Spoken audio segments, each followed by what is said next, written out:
আজ ফের নবান্নে উচ্চ পর্যায়ের বৈঠক। হকার উচ্ছেদে আরও কঠিন সিদ্ধান্তের পথে মমতা ব্যানার্জি। মুখ্যমন্ত্রীর নির্দেশের পর থেকেই তৎপর প্রশাসন।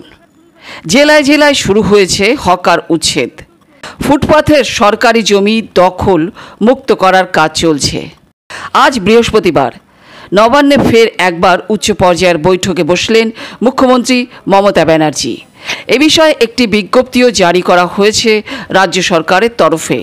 দুপুর 12টার সময় এই বৈঠক শুরু হয়। ডাকা হয়েছে রাজ্যের পুলিশ কর্তা কর্মীদের। তবে সমস্ত পুরসভার মেয়র, পুর নিগমের চেয়ারপারসন, জেলা শাসক, মহকুমার শাসক এবং বিডিও, জেলা পুলিশ সুপার এবং কমিশনারদের ভিডিও কনফারেন্সের মারফত বৈঠকে যোগাযোগ রাখতে হবে।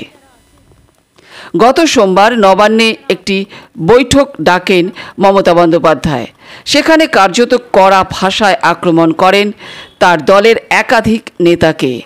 সরকারি জমি দখল ও হকার ব্যবস্থার প্রতি প্রশাসনের এই উদাসীনতা বরদাস্ত করবেন না বলে সাফ জানিয়েছেন মুখ্যমন্ত্রী। নাম না করে দমকল মন্ত্রী সুরজিৎ বসু কলকাতার মেয়র ফিরহাদ হাকিমকেও তুলোধনা করেন।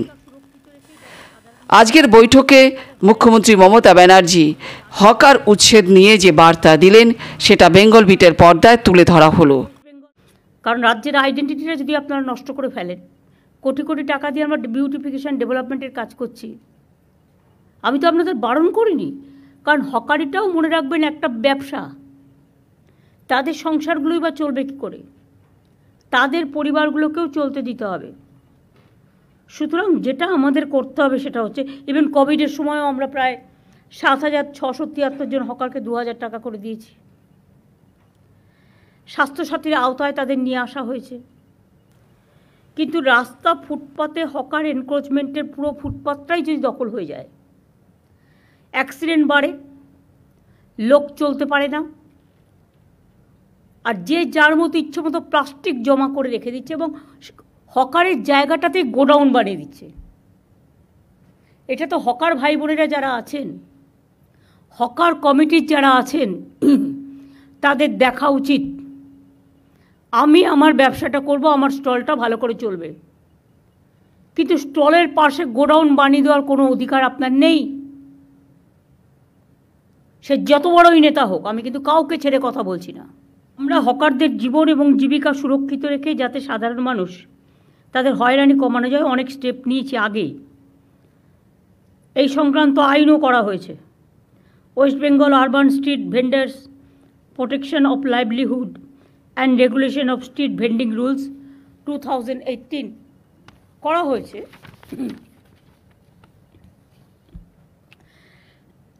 এই আইনে হকার নিয়ন্ত্রণের জন্য রাজ্যে 100 এটা হচ্ছে রুলসটা করা হয়েছে। এই আইনে হকার নিয়ন্ত্রণের জন্য রাজ্যের 128টি আরবান লোকাল বডিতে টাউন ভেন্ডিং কমিটি করা হয়েছে। জেলার লোকেরা, মিউনিসিপ্যালিটির লোকেরা শুনতে পাচ্ছেন আশা করি, ডিএম, এসপি, আইসি সহ সকলে হকারদের নাম রেজিস্ট্রেশন থেকে শুরু করে হকিং জোন, নন হকিং জোন এবং রেস্ট্রিক্টেড জোন ঠিক করা হয়েছে। ঠিক করা হকারদের পরিচয়পত্র ইস্যু করা, সবই এই কমিটি দেখে। ন্যাচারাল মার্কেট, হেরিটেজ মার্কেট, এসব আইডেন্টিটি করার কাজটাও ওরা করছে। করতে যে কতদিন টাইম লাগবে আমি জানি না। Why they are taking too much time? Election করে করে আমাদের 12টা বাজছে, কাজের কাজ কিছু হচ্ছে না।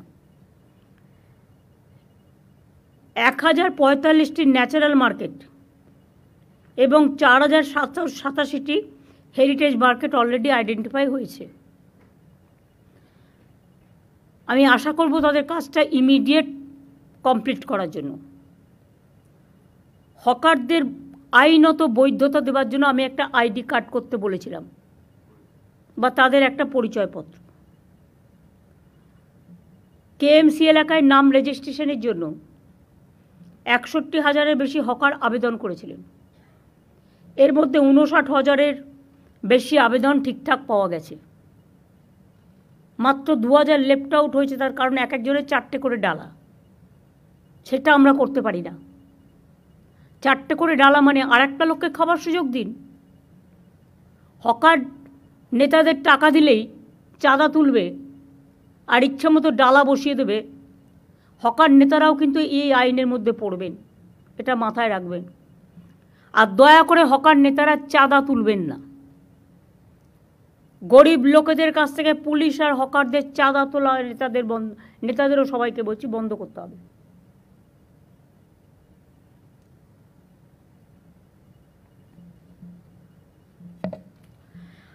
ভিডিও সার্ভে করা আছে অলরেডি। এখনও যারা যোগ্য কিন্তু রেজিস্ট্রেশন পায়নি, আর একবার সার্ভে করে দেখার সুযোগ দিন। তাতে যদি সে একটা ডালায় রাজি হয়, একটা পরিবারে 2টো ভাই থাকতে পারে, সে আমি লক্ষ্মীর ভাণ্ডারে বউদের দিই, সেই জায়গায় একটা ভাইয়ের জায়গায় 2টো ভাই থাকতে পারে যদি অন্য নামে, বহিরাগত নয়, এখানে থাকছে, তার পরিবার আছে, তার অন্য কোনো আর্নিং নেই, তারটা আমি নিশ্চয়ই রিকনসিডার করতে পারি, তাদের জন্য আলাদা জোন করতে হবে।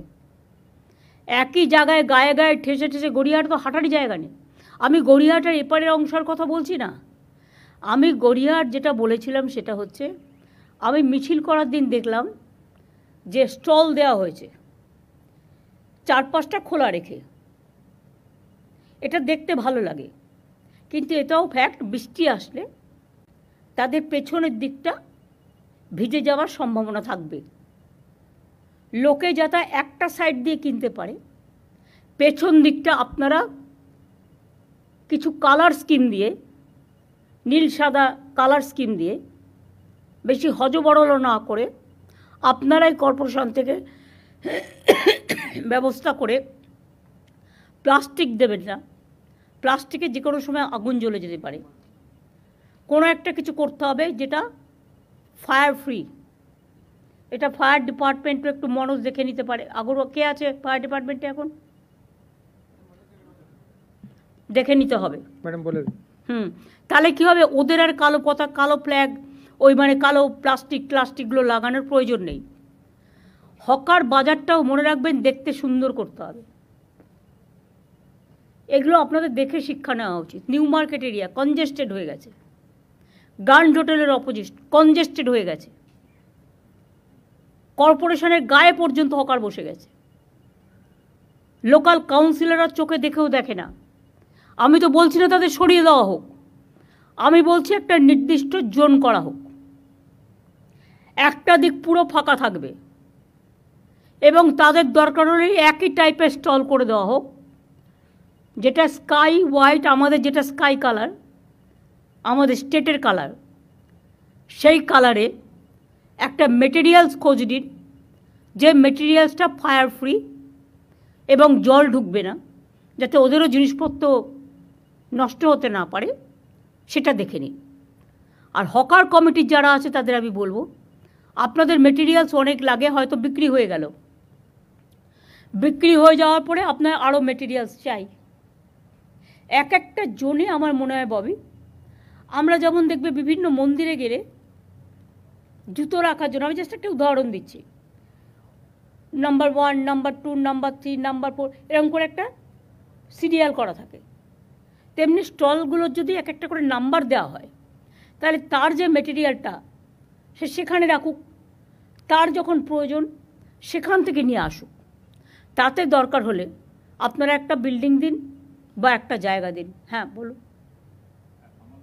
গড়িয়াহাটে যে স্টলটা তৈরি করা হয়েছে, আমি নট অনলি গড়িয়াহাট, আমি হাতিবাগান থেকে শুরু করে সবাইকে বলছি, আমি সব জায়গায় ওর তলা স্টলটা উপরে রয়েছে, তার তলাতেই মেটেরিয়াল রাখার জন্য জায়গা করে দেওয়া হয়, তার তলাতেই। কিন্তু পার্মানেন্টলি রাত্রিবেলা রাখা যায় না, ওটাকে তারপরে তুলে নিয়ে চলে যেতে হয়, ওর তলাতেই দেওয়া হয়েছে। তো রাত্রিরে রাখার জন্য রোজ সে বাড়িতে তুলে নিয়ে যাবে। ধরুন কেউ থাকে বেহালায়, হকারি করছে গড়িয়াহাটে, বেহালা অত দূর সে মালটা তুলে নিয়ে যেতে পারে না। সেই জন্য আমি বলছি দাও, আমার আইডিয়াটা আমি বলছি, একটা ডেডিকেটেড বিল্ডিং দাও কাছাকাছি, সেখানে তুলে রাখবে, পরের দিন সকালে সে তুলে নিয়ে চলে আসবে। সেক্ষেত্রে দরকার হলে কিছু ভ্যান, 4-5টা ভ্যান অ্যারেঞ্জমেন্ট করে দাও, যে ভ্যানগুলোতে তুলে নিয়ে আসতে পারে। হকার্স রিহ্যাবিলিটেশন নিয়েও তো আমাদের একটা প্রজেক্ট আছে, এইটুকু খরচা আমরা করতে পারি। এইটুকু খরচা করলে মহাভারত অশুদ্ধ হবে না। একটা সিস্টেম করা। তোমাদের গড়িয়াহাটের ওদিকে আমি বিশেষ করে ওই পাশটার কথা বলছি, যেটা আদি ঢাকেশ্বরী বস্ত্রালয়ের এই পাশটা 2 ফুট বন্ধ হয়ে গেছে। একটা সাইডে একটা চলুক, 2 চলবে না। এক সাইডে করে দেওয়া হয়েছে। তাহলে ওদের ওখানে কাছাকাছি কোনো বিল্ডিং ফ্রি আছে? দেবা ঘাড় নাড়িস না, খুঁজে বের করতে হবে। মানুষের প্রয়োজনে চোখ খুলতে হবে, চোখ বের করতে হবে। কারো চাকরি খাওয়ার অধিকার আমার নেই, কাউকে বেকার করে দেওয়ার অধিকার আমার নেই। আমার অধিকার হচ্ছে আমার স্বচ্ছতাও মেনটেন করতে হবে, তাদের লাইভলিহুডও দেখতে হবে। লক্ষ লক্ষ মানুষ কিন্তু হকারি করে খায় এবং প্রত্যেকটা মিউনিসিপ্যালিটি একই সিস্টেমে চলবে। প্রত্যেকটা মিউনিসিপ্যালিটি একই সিস্টেমে চলবে। আর ডিএমদেরও আমি বলবো, প্রত্যেকটা সাব ডিভিশন এবং ব্লকে তাদের নিজস্ব প্রচুর জমি আছে, বিল্ডিং আছে। একটা করে বিল্ডিং, গোপালিকাগুলো নোট করছো, বিবেক, মনোজ, পুলিশকে বলছি এটা নোট করো। প্রত্যেকটা হকার জোনের পাশে একটা করে বিল্ডিং রাখবে, যেটা প্লাস্টিক ফ্রি এবং ফায়ার ব্রিগেডের সব মেকানিজম তাতে থাকবে। আর একটা কাজ করো, এটাই হকার ভাই বোনেরা আমাকে সাহায্য করবে। যেমন হাতিবাগান, রাস্তা নেই, রাস্তাটা দখল হয়ে গেছে, এতে আমাদের কাউন্সিলরদেরও অনেক দোষ আছে। তারা ভাবে দিয়ে দিলাম, টাকা কিনে নিলাম, মাসে চাঁদা পেলাম, না, হবে না। ডাল ভাত মাছ তরকারি খেয়ে কি সন্তুষ্ট হওয়া যাচ্ছে না? খেতে কি লাগে? এখন তো কেউ বাড়িতে বেড়াতে গেলে মিষ্টিও নিয়ে যায় না, পাছে ডায়াবেটিক হয়ে যায়। তো মানুষের কতটুকু লাগে বাঁচার জন্য? বাঁচার অধিকারের জন্য যতটুকু প্রয়োজন ঠিক ততটুকু কাজে লাগান, তার বেশি নয়। লোভ করা ভালো নয়, লোভ সম্বরণ করুন। এক্ষেত্রে লোকাল যারা আছে, নেতা, পুলিশ, তারা সবচেয়ে বেশি দায়ী। প্রথমে বসাচ্ছেন, তারপরে গিয়ে বুলডোজার দিয়ে উচ্ছেদ করতে যাবেন। আমি এই পলিসিটাকে মানি না। আমি যে পলিসিটা মানি, প্রথম থেকেই রেস্ট্রিকশন করতে হবে। যে কাউন্সিলরের এলাকায় এটা চলবে সেই কাউন্সিলর অ্যারেস্ট হবে। যে নেতার এলাকায় চলবে, ডাবগ্রামে দেখেছেন আমি জেলা প্রেসিডেন্টকে অ্যারেস্ট করিয়ে দিয়েছি। তার কারণ গভর্নমেন্টের জমি নিয়ে 2 লক্ষ 3 লক্ষ টাকায় বিক্রি করে দিলাম, ওই জমিগুলো কিন্তু মিউটেশন রেজিস্ট্রেশন পাবে না। বিবেক, প্লিজ ক্রস চেক। এবং ওখানে আরও কিছু জমি হস্তান্তর হয়েছে, এসজিডি থেকে পুরো লিস্ট নাও। গত 7 বছরে কি কি জমি হস্তান্তর হয়েছে, তার মধ্যে কতটা রিয়েলি আইনত, কতটা রিয়েলি আইনত নয়। আমাকে মলয় কালকে বলছিল, কোনো একটা পলিটিক্যাল পার্টি একটা পুকুর ভরাট করে 3 তলা বাড়ি করে নিয়েছে। বারবার পুলিশকে কমপ্লেন দেওয়া সত্ত্বেও, আসানসোল কমপ্লেন দেওয়া সত্ত্বেও তারা কিছু করেনি, কারণ বাড়িটা আরএসএসের। তুমি যদি তৃণমূলের বাড়ি ভাঙতে পারো, তা তুমি তাহলে আরএসএসের বাড়ি কেন ভাঙবে না? আর পুকুর ভরাট করে করেছে। ল্যান্ড রেকর্ডে কী আছে দেখে নাও। ল্যান্ড রেকর্ডে যদি পুকুর থাকে, ল্যান্ড রেকর্ডে যদি জলাশয় জমি থাকে, তাহলে সেই পুকুর ভরাট করলো কি করে? কি করে করলো? বিক্রমগড়ে তো আমি প্রায় শুনতে পাই, এই দখল করতে যাচ্ছে, এই দখল করতে যাচ্ছে। এটা কি মানে হয়ে গেছে নাকি, ছেলের হাতের মোয়া হয়ে গেছে নাকি? আর আমি একা বক বক করবো? প্রত্যেকটা পুলিশকে, রাজীব যখন সিপি ছিল তখন একটা ভিডিও আমরা করেছিলাম যে এর বাইরে আর বাড়বেন না। আমি বলছি যেখানে সত্যি ওরা বসতে পারে, ফাঁকা জায়গা আছে, ইরিগেশনের ক্যানেলের ওপরে নয়, তাতে কিন্তু জলটা ক্লিয়ার হচ্ছে না। তাদের দরকার হলে শিফট করতে হবে, বুঝিয়ে বাজিয়ে, মারপিট করে নয়, বুলডোজার দিয়ে নয়। তাদের কাছে গিয়ে বোঝাতে হবে, দেখুন দাদা, এটা করলে ফ্লাড হয়ে যাবে, বন্যা হয়ে যাবে, আপনি একটা অল্টারনেটিভ জায়গা তাকে দেখে দিন না। ওয়েবেলের সামনে আর এনকেডি এর সামনে আর রাজারহাটে এত বিউটিফিকেশন করে দিলাম, লক্ষ লক্ষ লোক আসছে। হ্যাঁ, নিশ্চয়ই আইটির ছেলেমেয়েরা খাবার দাবারের জন্য যাবে সেখানে। একটা অন্য জোন করে দিন, রাস্তার একদম অপোজিটে কেন? Is it looking good? না, এটা গুড দেখাচ্ছে না, এটা অত্যন্ত খারাপ দেখাচ্ছে। অফিস পাড়ায় দখলে মা ক্যান্টিন করে দিন না। মা ক্যান্টিন ভেন্ডারে বিক্রি করবে, চলে যাবে। বাদবাকি লোকেদের যেটা খাবার ইচ্ছে তাদের জন্য একটু দূরে পরিষ্কার জোন করে দিন। নিজেকে সার্ভে করতে হবে, চোখ দিয়ে দেখতে হবে। পুলিশ আরবান ডিপার্টমেন্টের সেক্রেটারি বিরত 4 মাস কাজ করতে করতে করেনি বলে সব কাজ ভুলে গেছে। ইলেকশন কমিশনে গেলে তখন তো মনে পড়ে ইলেকশন কমিশনটাই তাদের সব, রাজ্য বলে কিছু নেই, পিতৃমাতৃহীন হয়ে যায়। পরিষ্কার আমি দায়িত্ব দিচ্ছি। এবং আরবান সেক্রেটারি, মিউনিসিপ্যালিটি সেক্রেটারি, দরকার হলে আরবান ডিপার্টমেন্ট প্রত্যেকটা জেলা ভিজিট করবে, করে জোন ঠিক করবে। এবং এটা ইমিডিয়েট একটা সিস্টেমও আমরা করে দেবো, সিস্টেমের মধ্যে আমরা ফেলে দেবো। এখন যারা ইদানিং চিড়িয়াখানার পাশে বসছিল তারা ফুটপাথটাও দখল করে নিয়েছে, প্লাস রাস্তার মধ্যে বসছিল। এতে কি হয় প্রবলেমটা আমি বলছি। গাড়ি চলাচল করতে পারছে না, অ্যাক্সিডেন্ট হয়ে যাবে, যার জন্য ফুট ওভার ব্রিজ করে দেওয়া হয়েছে। কিন্তু ওটা করতে গেলে লক্ষ লক্ষ লোক আসে চিড়িয়াখানায়, আমাকে তো সেফটি অ্যান্ড সিকিউরিটিটাও দেখতে হবে। সবাই যে জেনুইন লোক আপনি কি করে জানলেন? এই তো দেখলেন কিছুদিন আগে বাংলাদেশের একজন এমপি কিভাবে তাকে নিয়ে এসে খুন করলো প্ল্যান করে, খড়গপুরে গুলি চালিয়ে দিয়ে চলে গেল। পুলিশও আমি চেঞ্জ করতে পারছি না, কারণ বছরে প্রতিদিনই প্রায় ইলেকশন, সিস্টেমটাকেই ব্রেক করে দিচ্ছে। আর সরকারি জমি দখল করে বাড়ি করছে, যখনই আমরা টেক ওভার করছি চলে যাচ্ছে কোর্টে, একটা অর্ডার নিয়ে চলে আসছে। আর আমাদের পুরো প্ল্যানিংটাই নষ্ট হয়ে যাচ্ছে। কোর্টকে বোঝাতে হবে ভালো করে। আমার মনে হয় এক্ষেত্রে আমরা ব্যর্থ বোঝাতে। মলয়কে আমি বলবো এ ব্যাপারে একটা দরকার হলে সিজের সাথে একটা মিটিং করতে হবে, সেখানে বার কাউন্সিল, বার অ্যাসোসিয়েশনকে ইনভলভ করেও চন্দ্রিমাকে, ববিকে, অরূপকে ইনভলভ করে কাজটা করতে হবে।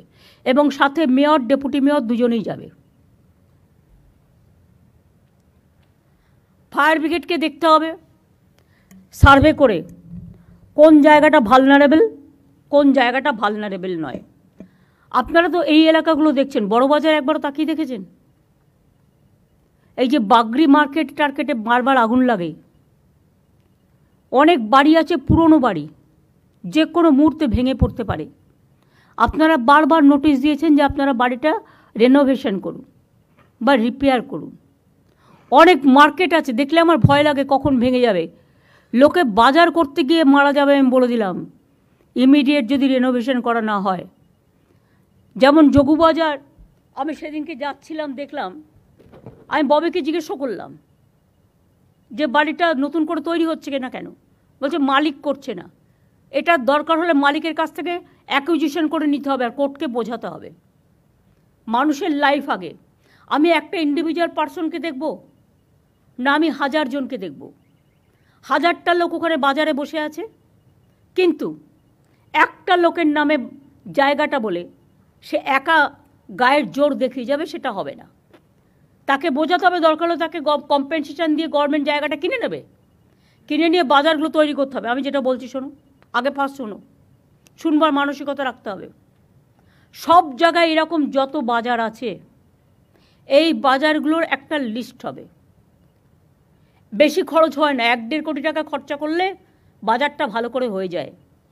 আমি কথা দিচ্ছি, আমি দরকার হলে গভর্নমেন্ট থেকে যদি গভর্নমেন্ট ফান্ড অ্যালাউ করে, ইয়েস, কারণ এখানে তো কনস্ট্রাকশন ওয়ার্কারেরও অনেকে কাজ করে, হকারি করে, আমি একটা ফান্ড অ্যালট করতে পারি, প্রোভাইডেড আগে আমি প্ল্যান হাতে পাবো তবে। তাহলে একটা হলো হকিং জোনে একটা বিল্ডিং ফর গোডাউন পারপাস, সেটাও সিকিউরিটি নিয়ে, সেফটি, সিকিউরিটি, ফায়ার সব নিয়ে, সেফটি নিয়ে। 2 হচ্ছে বাজারগুলো, অনেক গরিব মানুষ সবজি বিক্রি করতে আসে, কিন্তু তারা সকালে আসে, বিকেলে চলে যায়। তাদের একটা যখন বাজারগুলো তৈরি হবে তাদের জন্য একটা জোন রেখে দিন না, তাহলে তাকে ফুটপাতে বসতে হয় না। একটা বড়লোক বাড়ি করলে মাল্টি স্টোর করছে 22 তলা, তখন তো কোশ্চেনটা আসে না। তো একটা বাজার দোতলা আছে, সেটাকে আমি যদি 4 তলা করে দিই, তাহলে ভেজিটেবল ভেন্ডারটাকে আমি নিচে করে দিতে পারি, কি অসুবিধা হয়? আর একই টাইপের হবে, এটা নয় যে একটা করে পিডব্লিউডি করবে আর একটা করে ডিপিআর দেবে, আর একটা ডিপিআরে গভর্নমেন্টের কোটি কোটি টাকা নষ্ট হবে। No, only one DPR is required. Hawker zone building, hawker stall and বাজার, 3টে। নেক্সট আমার বলা আছে সেটা হচ্ছে ইল্লিগাল পার্কিং জোন। এরা পুলিশ নেতাদের টাকা খেয়ে অনেক জায়গায় ইল্লিগাল পার্কিং জোন তৈরি করেছে। আমি যেমন আলিপুরে সম্পন্ন একটা করে দিয়েছি, সেই রকম হাতিবাজার এরিয়া টেরিয়া ওখানে একটা করে দিলে, মানে সাউথ নর্থ বেহালা একটা, কলকাতার 141টা ওয়ার্ড, এবং হাওড়ার বাজারের অবস্থাও খারাপ, আমি নিজে দেখে এসেছি। ওই বাজারের প্ল্যান আমাকে ইমিডিয়েট দিতে হবে যতগুলো আছে, এবং হাওড়া তো ডিএম আছে নিশ্চয়ই, কমিশনারেট আছে, তাদের কিন্তু সিরিয়াসলি দেখতে হবে। আপনাদের ওখানে দরকার হলে 5টা করে ভালো ছেলে মেয়ে, আরে কত ছেলে মেয়ে আছে বেকার, তারা কিছু করতে চায়, তাদের দিয়ে কাজ করুন না, এক্সপেরিমেন্ট, তাদের ইন্টার্নশিপ দিন। আপনি 2 বছরের জন্য ইন্টার্নশিপ দিন, দেখুন কেমন কাজ করে, তারা এসে খবর দেবে কোনখানটায় জল জমছে, কোনখানটায় এই প্রবলেমটা হচ্ছে, কোনখানটায় এই প্রবলেমটা হচ্ছে, কোনখানটায় আবর্জনা পড়া আছে। আবর্জনা ফেলা রাস্তায় চলবে না, ইটস এ ক্রাইম, ফাইন করতে হবে। আর আবর্জনা যত আছে আমি বলছি সেন্ট্রাল লেভেল থেকে, not from local level. Tender করা যাবে না, টেন্ডারে টাকা খেয়ে নিচ্ছে, আসল কাজের কাজ কিছু হচ্ছে না। এমন সিস্টেম করতে হবে, সেন্ট্রালি করতে হবে, যে করবে একা সারা বাংলা জুড়ে করবে, তাহলে সিস্টেমটাও এক হবে। প্লাস এখন তো সিস্টেম আছে সলিড ম্যানেজমেন্ট সিস্টেম, তাতে গভর্নমেন্ট রেভিনিউ ইনকামও করতে পারে। প্লাস ময়লাটা একটা জায়গায় ফেলবে, সেখান থেকে সলিড ম্যানেজমেন্ট সিস্টেম তুলে নিয়ে যাবে। আমি দেখি তার উপরেই পড়ে আছে, সেটাকে যদি একটু রংচং করে রাখি লোকে বুঝবেই না এটা যে ওয়েস্ট পেপার বা ওয়েস্টের জিনিসগুলো রাখা হচ্ছে। চোখটাকে একটু লাগাতে হবে। আপনারা কী ভাবেন এই কলকাতা এত সুন্দর এমনি এমনি হয়ে গেছে? রাজারহাট থেকে শুরু করে নিউ টাউন থেকে শুরু করে, এটা আমি 10টা ডিপার্টমেন্টকে নিয়ে বসে কনভার্জেন্স করে করিয়েছিলাম তখনকার মেয়রকে নিয়ে। প্রবলেম মনে রাখবেন, এমন রাস্তা আছে কলকাতায়, এপারটা ইরিগেশনের, ওপারটা পিডব্লিউডি, এপারটা HRBCর, ওপারটা কর্পোরেশনের, ওপারটা KMDর, ওপারটা মিউনিসিপ্যালিটির। এসবগুলো হবে না। এই পলিসির মধ্যে all will come together, one umbrella সিস্টেমে করতে হবে, এবং আমি আপনাদের 3 মাস টাইম দিচ্ছি।